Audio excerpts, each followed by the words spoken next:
Well, I'm about less than 90 days in as mayor right now, and it's pretty much what I thought it would be. My phone calls have gone down 10%, but my meetings have gone up 90%. And as one guy said, I said, you don't call me anymore. He said, you can't vote. I said, I got it. So I don't get to vote, but I do get to have a lot of meetings and put a lot of pieces of that puzzle in place and start things moving.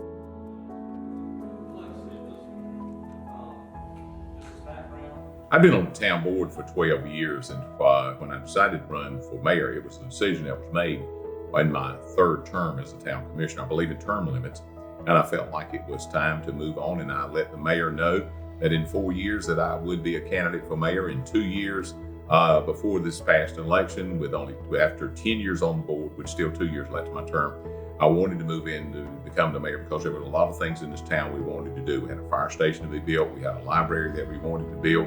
We had 40-some houses that we wanted to build in Farmville. It was a great opportunity to continue on what I've been working on for the past 12, 14 years in Farmville. Broadcasting started in 1971, or 1972. In 1972, in the fall of that year, starting with a 10,000-watt AM station, WNCT 107, 1070 as it was referred to back in those days, AM station, top 40 rock and roll station, working midnight to 6. Because that would give me time to go out at night, play golf all day. It didn't work out that way. I found out real soon. By the time I got off at 6 o'clock in the morning, I'd sleep to about 7 the next night so that I could get up and stay awake all night. So the first job was on 1070 WNCT.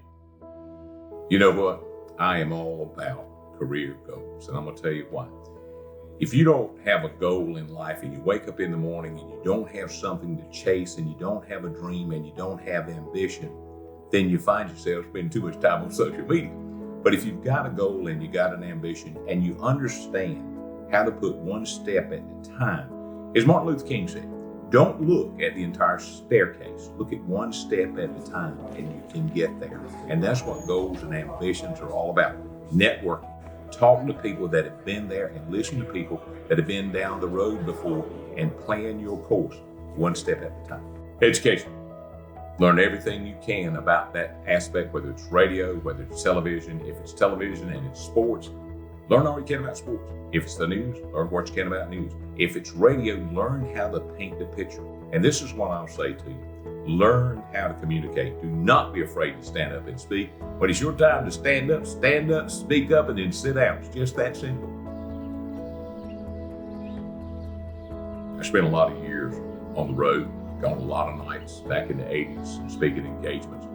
I wish I'd spent more time with my family over the years, but the business itself called for a lot of personal appearances. I'd get up in the morning and do a morning radio show. Most of the time I had to be at a radio station at 5 o'clock, or in the days of doing television, Carolina Today had to be there a little bit before 5, and then you would get out about 9, and then you had the entire day where you had to work with advertisers, you had to work with the different meetings. So I guess coming along at the time that I was in radio, in those years, it gave me an opportunity to meet and greet a lot of people, but it was a lot of time. The day started at 4, it ended at 8 or 9 at night. Being in radio made being the mayor an easy job or an easy transition, very seamless, because I spend most of my time in front of people talking about advertising, talking about marketing, talking about public relations. But it also afforded me the opportunity to talk to a lot of people about a lot of different things going on in the community. I would do fundraisers for police departments and fire departments and things of that nature. So I was very dialed into the needs and the services of a community, which by being the mayor, all these items just seemed to go together and dovetail together. So being in radio, it also gave me an opportunity because I'd interviewed so many people with county government, state government, and the federal government level. I had an opportunity to know a lot of folks, and I had that card so I could call them and say, hey, how does this work? Can you help me? So it made it real easy. I was on a first name basis with a lot of people that I'd known over the years that were able to help the town farm in a career in broadcasting. It gives me an opportunity. If I want to find out something going on in the news, or for example, say like if a storm's coming, I know the people that do the weather, and I can call and get the heads up on it quicker than I can get it from a computer or anywhere else. So I'm going to know what's going on because of relationships that I've made in the business. I think people find me very approachable.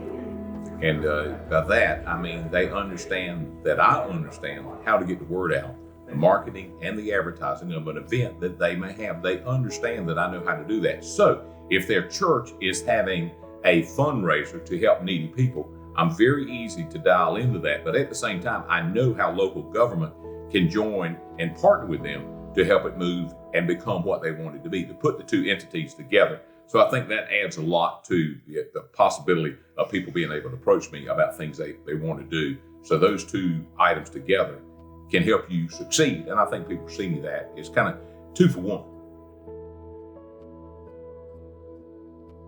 You know, I think that what the colleges are teaching today with having young people come out and interview people like myself, it gives us an opportunity to kind of examine who we really are and how we got to where we are. And it makes you scratch your head. I've been doing this for 48 years. Did I do it right?